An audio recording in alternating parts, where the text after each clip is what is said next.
Low ಅಣ್ಣ ತುಂಬ ನಿದ್ದೆ ಬರ್ತಾ ಇದೆ ಕಣೋ, ಓದೋಕ್ಕೆ ಆಗ್ತಾ ಇಲ್ಲ. ನಾಳೆ ಬೆಳಗ್ಗೆ ಎದ್ಬಿಟ್ಟು ಓದ್ಕೊಳ್ಳೋಣ. ಅದನ್ನು ಎಕ್ಸಾಮ್ಗೆ 2 ದಿವಸ ಕಣೋ ಉಳ್ಕೊಂಡಿರೋದು. ಇವಾಗೇನಾದ್ರು ನಾವು ಓದಿಲ್ಲ ಅಂತಂದರೆ ಎಕ್ಸಾಮಲ್ಲಿ ಫೇಲ್ ಆಗಿಬಿಡ್ತೀವಿ ಕಣೋ. ನಾವು ಬಡತನದಿಂದ ಮೇಲೆ ಬರಬೇಕು ಅಂತಂದರೆ ಎಜುಕೇಷನ್ ತುಂಬ ಇಂಪಾರ್ಟೆಂಟ್ ಆಗುತ್ತೆ ಕಣೋ. ಹ್ಞೂ ಅಣ್ಣ, ನೀನು ಹೇಳೋದು ಕರೆಕ್ಟು. ಆದರೂ ನಾವು ಯಾಕಣ್ಣ ಬಡವರಾಗೆ ಹುಟ್ಟಿದ್ದೀವಿ? ಇದನ್ನು ನಾವು ಬಡವರಾಗಿ ಹುಟ್ಟಿದ ತಪ್ಪಲ್ಲ ಕಣಪ್ಪ, ಆದರೆ ಬಡವರಾಗಿ ಸಾಯೋದು ದೊಡ್ಡ ತಪ್ಪು. ನಾವು ಬಡತನದಿಂದ ಆಚೆ ಬರಬೇಕು ಅಂತಂದರೆ ಎಜುಕೇಷನ್ ತುಂಬ ಇಂಪಾರ್ಟೆಂಟ್ ಕಣಪ್ಪ. ಹ್ಞೂ ಅಣ್ಣ, ನೀನು ಹೇಳಿದ್ದು ಕರೆಕ್ಟೇ. ಕಷ್ಟಪಟ್ಟು ಓದ್ಕೊಳ್ಳೋಣ ನಾವು.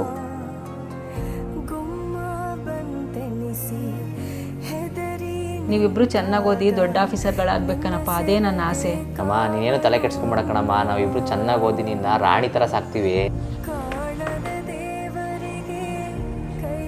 ಅಣ್ಣ, ಅಮ್ಮನಿಗೋಸ್ಕರ ಆದ್ರೆ ನಾವು ಚೆನ್ನಾಗಿ ಓದಬೇಕು ಅಣ್ಣ. ಈ ಥರ ನೆಗ್ಲಿಜೆನ್ಸಿ ಮಾಡೋದು ಬೇಡ. ಹೌದೇನೋ, ನೆಗ್ಲಿಜೆನ್ಸಿ ಮಾಡೋದು ಬೇಡ. ಭಾಳ ಚೆನ್ನಾಗಿ ಓದ್ಕೊಳ್ಳೋಣ. ತಗೊಳ್ರಪ್ಪ, ಟೀ ಕುಡೀರಿ, ನಿದ್ದೆಲ್ಲ ಹೋಗುತ್ತೆ.